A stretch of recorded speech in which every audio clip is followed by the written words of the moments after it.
Moore, and I'm the co-owner of Project Grief. And I'm also the instructor for online courses and webinars and workshops, all kinds of things that we do. So I'm a professional artist and also a therapeutic art life coach is my certification. You want to tell us who you are?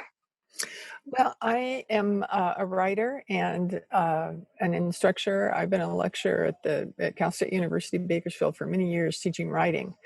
And I have had lots of loss in my life, including two husbands.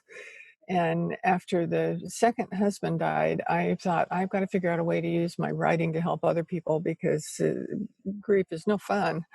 And so I ended up writing a book that's going to be coming out real soon, Loving and Living Your Way Through Grief. And it's been a real creative and wonderful way, actually, of dealing with my grief. And I met Danica in the process and have been doing art that Danica facilitates. And that's a great way to deal with grief also.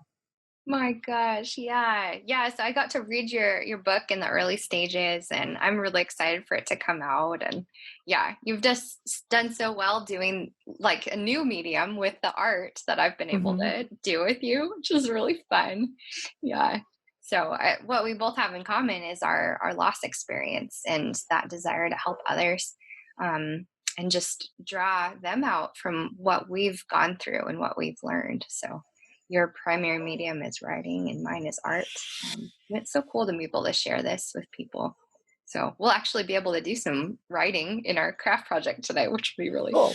really cool. Yeah. Nice bonus. So first we'll talk about the importance of practicing remembrance as people who've lost loved ones. The craft project begins with a reflection. So that's the writing part that we'll do. So we'll be able to, write about how we feel, or doodle how we feel, or write a letter to the last loved one. Things that we're doing in preparation for holidays. Without them. We'll do the craft, and then we'll talk about other ways to practice remembrance. And I think your book fits in really well with that as well. So Hmm. get to talk about some of that. So, question for you. When it comes to remembering loved ones during the holidays, can you remember back, like at first, what was your natural tendency? So, there's like on one side, there's the avoidance, and then there's wallowing, and then there's like both or neither, depending on my mood in between. What was it at first for you? It was kind of mood. I actually, after Ron died, it wasn't too long before it was Christmas season, and Yeah. I discovered Hallmark movies. And I think I watched every Hallmark movie there was. Oh I my, didn't have to worry about what was going to happen because they all had the same plot and they all had a happy ending. And that's so it, true. yeah, so it was something that was uh, kind of positive and Yeah. distracting for me, and the distraction was really good. But if I wasn't doing something that I was really focusing on, it was real easy to just cry, just be sad. So I think that's probably more toward the wallowing end. Um, I couldn't really avoid it because there wasn't really anything to avoid, any situation to avoid. So I think I was more in that sort of position. Interesting. Yeah. No, that's really good. I think I was definitely in the avoiding or the wallowing, sorry, that side as well. I was making like all kinds of memorial ornaments, like more than just this. It was like my dad's picture, on all the ornaments and trying to keep all the traditions the same because I was afraid things were going to change. And I was 12, so I was, it was a very fear based, like I don't know what I'm feeling, I can't describe it kind of experience. But it's interesting because every family member had lost, my dad, but they were experiencing it in different ways. So I think my little siblings were experiencing avoidance without knowing that they were, like they were just excited for Santa and their Hmm. new toys. And, so I couldn't really talk about it with them. And my mom was just trying to hold on. So in some ways, she was doing avoidance because she was so like trying to figure out busyness and how can I make Christmas still good for my children and which is so commendable but hard. So I think I tended toward wallowing. So I'm like, well, I'm going to remember dad, darn it, and making up for it, I guess, which is not actually how it works, but that's what I felt. Yeah. Did it change for you now that it's been a couple years? Well, it has until this year. This year's a little bit different because of the pandemic, but That's I've, I have tried to I've done things like for Thanksgiving, one of the things that I did was, started a Friendsgiving celebration, that's and I've cool. got a big piece of property here, so there was and the weather's nice at Thanksgiving here, so we could all easily be outside, and I'd fix most of the main dishes, but everybody brought something too. So we'd have traditions from everybody, and we'd always have music because lots of my friends are musicians. So they just spontaneously play whatever they wanted to, and uh, that was a really good thing for me to do. Mm. And then I'd be just my son and I on the actual holidays, but it felt okay because we felt like we'd been doing a big thanks, gratitude festival practically with all our friends here. And of course, this year we didn't get to do that. So it felt kind of different this year. That's really cool. Yeah. Yeah, because I think on this not on this scale is actually what we're talking about, which is practicing Hmm. healthy remembrance. And so like where does that fit in this scale? I don't know that it's even on that scale. Maybe Hmm. somewhere in the middle sometimes, but even middle can be unhealthy sometimes. So, Yeah. yeah, I like that. Just stepping off the scale and just figuring out what's a good way, practical way to remember. Yeah. So our practicing mantra is it's okay and healthy to find appropriate times, places, and ways to remember the lost. So I'm really glad you brought up that Thanksgiving example because that's exactly what you did. It's okay and healthy to do that, to practice and to also find joy in the midst of that memory. That Hmm. was a happy thing that you guys got to do and share together. So when we talk about healthy remembrance, though, there's a lot of issues that come up. I think, like I shared with my family, readiness to remember is on a spectrum. So, like when I was, grieving, and my family was grieving in different ways. My mom and my siblings weren't ready to remember, whereas I was diving into memory because I was scared that I was going to forget who my dad was. So it's all a spectrum, and so in a family, everyone's in a different place, so you got to be conscious with that. And probably with you, Emily, like when you have a lot of friends over and all that stuff, everyone's in different places too. They're not all ready to remember, or to grieve. Probably, would you agree? Absolutely. A lot of times people just don't know what to say and that they get uncomfortable. And sometimes they won't even come because they're uncomfortable because of that. So I've been working on learning to kind of read them. And when I need to kind of guide them positively so that they can take a breath and realize they're safe and it's okay to talk. Oh, wow. Gosh, that's so good because that's totally, yeah, the social awkwardness is in the Hmm. next point. Like, do I mention it? We feel that way with people we're trying to help. And then people who come over or, other family members, they're like, do I talk about the person who's lost? Will that upset them? Like, God forbid I would upset them, like, no, they're already upset. Like, Yeah. Yeah. don't worry about that. Like, of course they remember. But yeah, there's totally that social awkwardness. What kind of cues are you able to read in the people as you're Well, they will kinda sometimes kinda stutter, they won't look me in the face, they look another direction, or will be someplace, and they'll kind of say hi and then go off and be someplace else so they don't have to talk to me. Mm. That, like, they think I'll rub off on them or something, but I look at that objectively now where when, Jacques died before Ron, I kinda would take offense. I thought I was saying that people thought I was the Black Widow, and that's why they wouldn't come around. And I realized that I had to make the effort. I had to allow them to see that it's okay to talk about him, and it's okay to just talk. That I'm not personally toxic. I'm still who I was, and I still love you. I still need friends, and once they get that, everything's fine.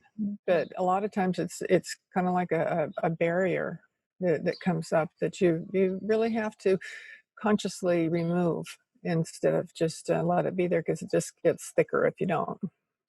That's fascinating. Yeah. Like they were afraid that, your sadness would hurt them or bring up their own sadness maybe, Yeah. or they would hurt you by saying the wrong thing. Oh my gosh. I love that, being the first one to initiate and be like, it's okay to talk about it. I want to talk about it. Yeah. That's Yeah. beautiful. My gosh. Yeah. So another issue with remembrance is that tension and balance between what's healthy and what's not. And I think we all start in an unhealthy place with grief. Grief happens to us. We have to break down. We have to throw things and, like not be okay for a long time. But then there's this like undefined time where like, okay, how do I move forward, and there's not a timeline for that. There's not a step 1 2 3 for that. It's a tension and it's a balance. And I think some years I've been better and some years I've struggled more, so it's a balance and a tension between all of those years as well, because it's been a long time since I lost my dad. And sometimes I'm just sad, and then the next day happens and I'm fine. Like, Yeah. yeah, there's a tension. You got to press into it instead of avoiding because there is no steps to it. What do you think? I agree with you. Sometimes still, I'll just out of the blue, I'll hear a song or something, and I get teary. And I've learned that maybe that's a time that I need to be teary, and it's okay. And where if I block it, I find that it builds up tension. Hmm, So it's really good. Yeah. gaining an ability to recognize when it's appropriate to do something. For instance, when Ron died, several months after he died, a really good friend of his died, and it suddenly like reversed my roles. That all of a sudden I was in the position where I wanted to comfort her, where I'd been receiving comfort from other people up until that point, and that really enabled me to turn a corner because I really worked on that. Oh my gosh, that's so good. Yeah, and I think that goes right into the next point, is that giving yourself permission to grieve allows others the freedom to Hmm. do so as well. Like, I'm now a safe person for you because you know that I've been broken. And so therefore it's okay to be broken with me, What a Yeah. beautiful gift to give others. It really is. One of the things I started doing here on the island was I invited people to come over and do a little like writing workshop with me. It was started out being once a month, and they liked it so much they asked me to do it twice a month because they didn't know me. They were people I just put something out on Meetup, and so I hadn't met these people before, and they were so grateful to have somebody that didn't know their circumstances, didn't know their situation, to be able to just sit down and get it all out, write about it, and Yeah. kind of feeling like, as you say here, having the permission to grieve. And we've gotten to be kind of a close bunch, even though we can't meet in person now, but we still will meet online. Doing that later today, actually, because sometimes you just need to say things enough times that you don't have to say them anymore. And it helps if there's somebody there that's listening. They don't have to do anything about it. It just feels good to be heard. And that's what I'm finding with these people that come to me. They just want somebody to listen to their story. So beautiful. Yeah, it's an amazing gift. And it begins when we gave ourselves permission to grieve and to work through our own. Absolutely. And it continued as we began to help others and give them the gift of permission. Just so Hmm. cool. So, the importance of practicing remembrance, I mean, hopefully for those watching, they've, gotten some ideas of like just how important it is to press into and figure out, what does healthy remembrance look for me in this season, because it does change per season. And I think the importance is it helps us to accept the loss. If we're avoiding or we're wallowing, both of those aren't accepting the loss. Whereas practicing healthy remembrance accepts the reality of that tragic accident, or cancer or whatever it is, but also pressing into their honor, like pressing forward, like in honor of them I will move forward, and also Hmm. remember all the good times that we had shared in the past. So it's a real acceptance of what's gone on, And I think it is continuing the bonds that we made with them. They can't be here with us in that present physicality that we want, but it does continue our relationship with them as we've, well, I guess as I've gotten older, like I I now, relate to my dad as an adult instead of just a kid. I think some of my relationship with him is frozen as a 12-year-old, but some of it has progressed, like thinking, oh gosh, what would he do if he were here now? Like, what would he say? How would he interact with my husband? And so I kind of continue that relationship on. And then remembrance really does help us to carry on the legacy of that person. You are different because of Ron, and I am different because of my dad. And so when I engage in his memory, I'm acknowledging who I am as a part of him. And I love putting in new traditions too, like, yeah, Friendsgiving. And I have like little candle lighting ceremonies and all kinds of things that I do for myself so that, my future children will know about their grandpa that they never got to meet. And yeah, do you have anything to add about the importance of remembrance? Well, because I'm a writer, I Hmm. like to use writing for remembering because there's something lately. My son will say to me, "I can't believe you don't remember that," and I think, "Wow, I don't want to not remember things that were really important to me." So I've found it comforting to when I think about an experience that I had that was kind of profound between me and one of the people that I've been close to who have passed on, I'll write it down. So I journal for that for those remembering things, and then I always have it with me. I don't have to depend on whether my brain becomes a sieve like it seems to be doing a lot lately. That's really awesome. Yeah, that's such a good way to practice remembrance. Yeah, I'm definitely a journaler too, but you don't have to be a journaler to No. engage in journaling remembrance. Yeah. So, for those of you who are watching the replay or on YouTube, we're going to do a craft. But as you're beginning to watch, we'll grab all the supplies so you can hit pause if you need to. So, we both have toilet paper rolls. And hot glue gun is the way that I've tried it. Emily's going to try it with tacky glue and see how that works. You'll also need scissors and a pen or markers, just something to write with or write on. You can make it super colorful or just just a pen. That's totally fine. So we're going to start with reflection. And the way we're going to do this is to squish the toilet paper tube so that it goes flat. I'll give you a second to do that. This is our journal for the morning here. And then with that, what you'll do is have a bunch of like colored markers, pen, pencil, anything that you've got. We'll just take a second to journal. How do you feel?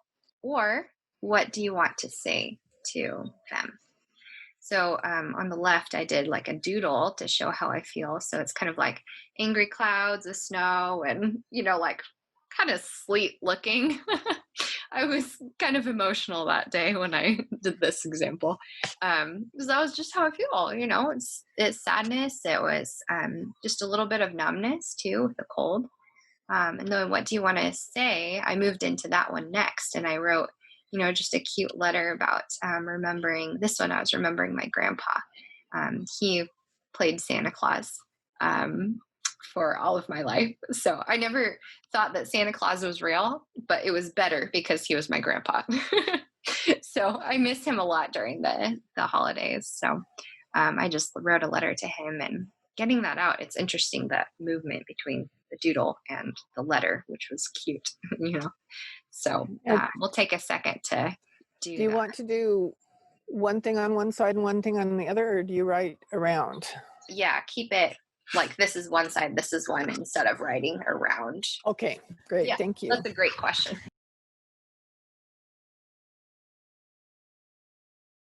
So we both finished our little toilet paper tubes reflection. And so if you want to take a picture That's a really good way to remember because we're going to cut it up. So if you made something you want to remember, go ahead and take that picture.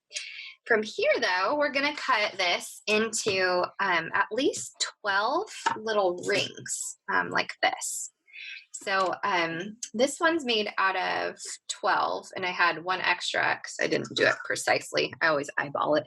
So I made 13 out of those, and they're maybe a 1/4 inch thick. This one's made out of more, actually. So if you have more than one toilet paper tube, there's some more options for you. But I can show you different ways to make it even more fancy after we're done. So go ahead and just eyeball it. I always start at the end and kind of just make sure that the scissors are straight across so that the next one will be straight. So like I said, it doesn't have to be precise. It's about that thick. You'll end up about with 12-ish if you do it that thick.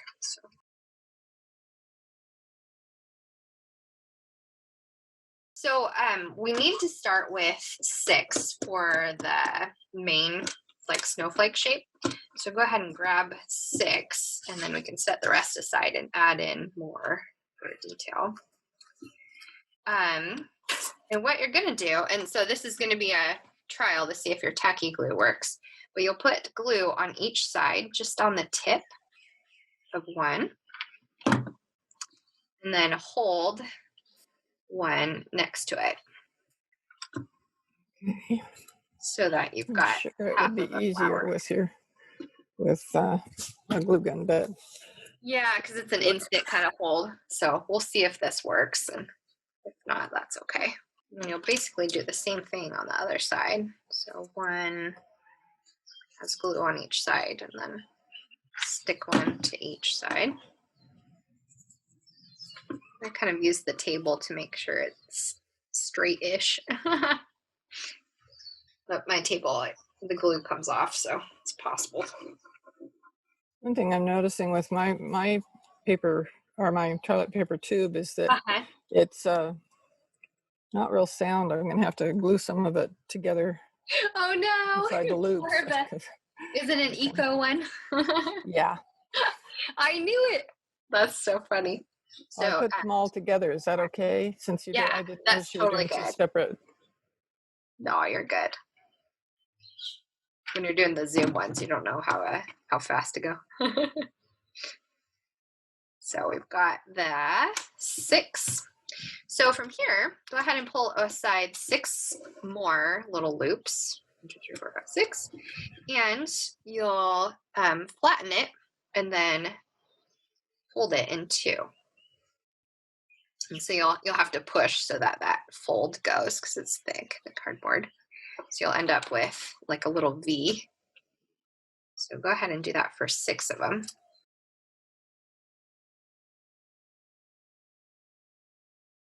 Got 6?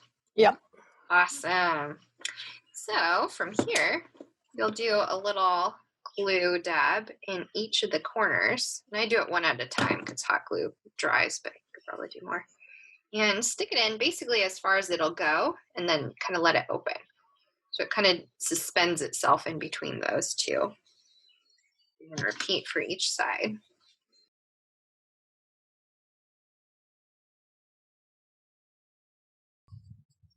Okay, so how's it going? Is it working with the tacky? Yeah, it's a little bit slower since it's wet. I kind of have to hold it for a second. So That totally makes sense. Yeah, let me know when you're ready. And actually, quick question. How many do you have left? How many little rings? I have 3 left. Awesome. Okay. So while you're finishing, Emily, I'll show them what else they can do. So with this one, I'll show what you can do with just 3 left. You do need either 3 or 6 left. So there's that. With this, I actually doubled up. I put more little halves in it. Oops. So you can do another glue round like this. So you can get more intricate by adding in more little folds.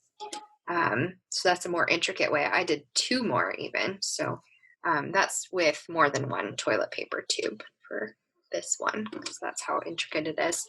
This one, we'll use these 3 more little loops here. So you can kind of add in different layers depending on what look you have or how many toilet paper tubes you have. You've just been a hoarder this year for toilet paper tubes. Hopefully you have quite a few options left. Okay, so if you just have 3, where would you put Oh, them? so if we just have 3 left, yeah, for this one, what we're gonna do is cut them in half. Ah, okay. So probably you'll have to do it one at a time because it's a little bit thick. So I'm just eyeballing it. Again, if you're more of a measuring kind of type, you can fold and then cut on that fold. So you get little, kind of like little tweezer looking things.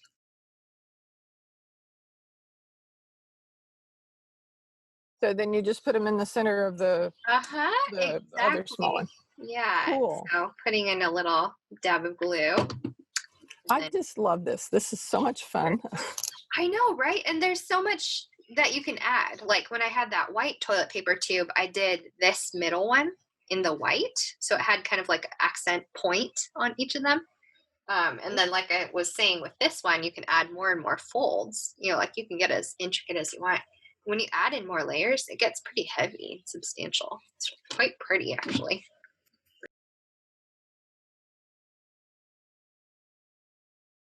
So at least if you're using hot glue, kind of give it a second to dry, and then you can kind of peel off all the little spider webs.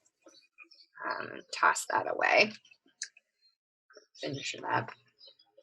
So what I've done with these is I've added just little embellishments that I had around the house. I had these like pack of wooden hearts that I added, I did 4, so you don't even see the like hot glue seam with this one. So that's kind of fun. And then I had like a sequin that I found and I just put on that one. So you can do whatever you want. Like a button would look really cute in the middle of that. You had like some sort of memento for your last loved one, maybe like a little coin, those flattened coins you can get at different tourist shops. Like that could look cool on there. Maybe a pin that they had on their jacket or something. You could put that on it and make it even more special. That turned out beautifully. I love how it turned out. Oh my Really gosh. cool. That white will dry clear, so That's so beautiful. Yeah, it I'm looks gonna put it really there in pretty. front of there. Oh my goodness. So I've done like I've used twine and done a whole bunch and then did a row because that brown, Ooh, matches with the cardboard. And it looks yeah, really pretty, like it's an understated kind of a decoration. yeah. Oh, that's Um, cool. or this one, this actually, it's on my tree this year. I just took it off I for love that this. one with your And little hearts. yeah, I put little ribbons and then I just opened up a paper clip so that it's the little ornament hanger. So super easy and fun Yeah. kind of thing to do. So it's just a really easy way to practice remembrance for the holiday season. Like, what if you did this with a whole family or group of friends? Just memorializing loved ones, and like, what a cool way Oh, to yeah. practice this together. You can put on little memories of Christmas and all kinds of fun things. Practicing remembrance is so amorphous. Like, how do we sure I'll practice remembrance, like you need something concrete to actually force yourself to do it. And so what I like to think is a place, a time, and a way. So what we've done today is a place is on Zoom and in your backyard and in my studio. A time, we're doing this on a Saturday, and a way is by doing the ornaments. um, but it could be anything, any way to remember, especially when the holidays approach. If you're tempted to avoid or to wallow, setting a place and a time and a way really helps you rein it kind of in. Because for avoidance, you need to actually schedule. I'm going to look through photo albums. I'm going to talk with my sister about our dad. I'm going to whatever, but it's a limited time. So I can do that for an hour. Like I can do that for 10 minutes. Whereas wallowing, instead of taking away all of my time with just like amorphous, just feeling gross and all that thing, I'm going to give myself an hour to cry. and to sit in their room, and that's it. After that, I'm going to leave. I'm going to come back tomorrow because I know it's coming. So I don't have to push it all the way aside. It's giving yourself boundaries and accountability. I've got some kind of secret remembrances that I have for the holidays. Like I lost a pregnancy halfway through my first pregnancy.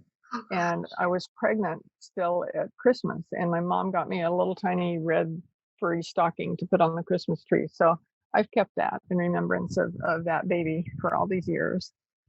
that's And so I also have an angel that just looked just like my mother-in-law. I bought it for Christmas one year, and then when she was gone, it came back to me. So when I put that angel that looks like Fran out, I feel like Fran's there too. that's So so beautiful. I love how you phrase that too. Secret remembrances. It's stuff just yeah. you and the person. Wow. I love that. That's a really good phrase. Yeah.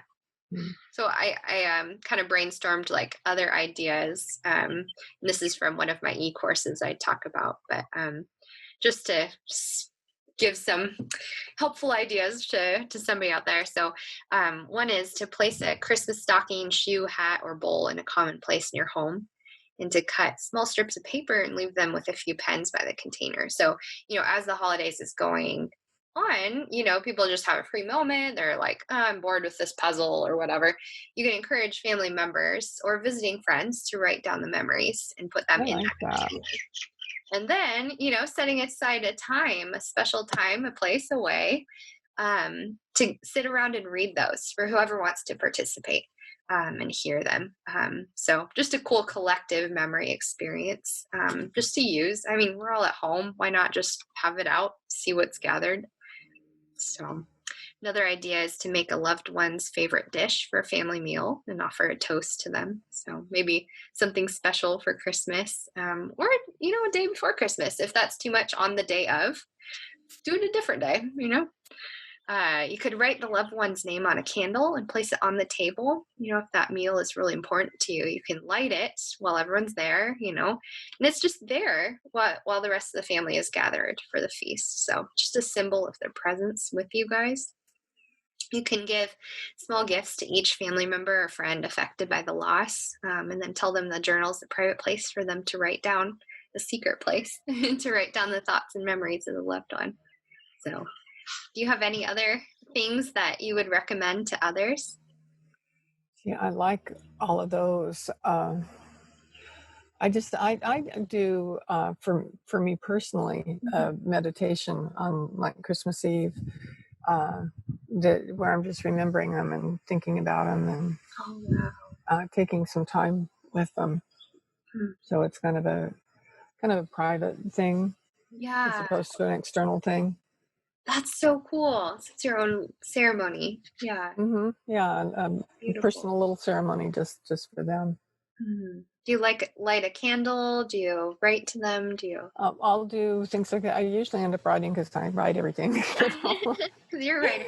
But I like to meditate first, where I'm just letting the meditation take me where it does when I think of them. Sometimes I focus more on the person most recently lost, like my sister died last week, so I've been dealing with that right I'm so now, sorry. right before Wow. Thanksgiving. So that's always going to be a remembering or a memory for Jeez. me. But it reminds me of how thankful or grateful I am for her.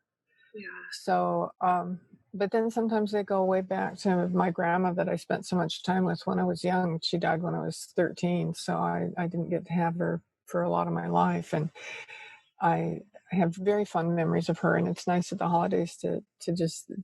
take some time to go back that far and get some love there. That's beautiful. Wow. Gosh, I didn't know you lost your sister recently. I'm so Yeah, sorry. What was her name? Linda. Linda. Did you make your snowflake for Linda?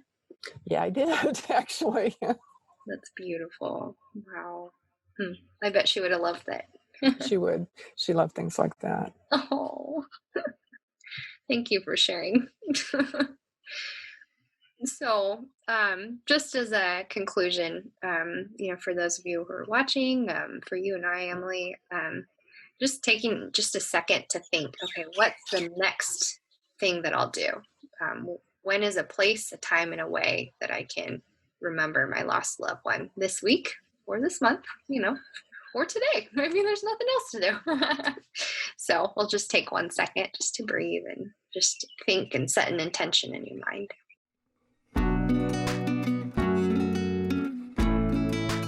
To conclude our time together, just for anyone out there who's struggling with holidays coming up and stuff, Emily and I both know you may feel the stress creeping up as the big days approach. Your family starts to arrive to visit.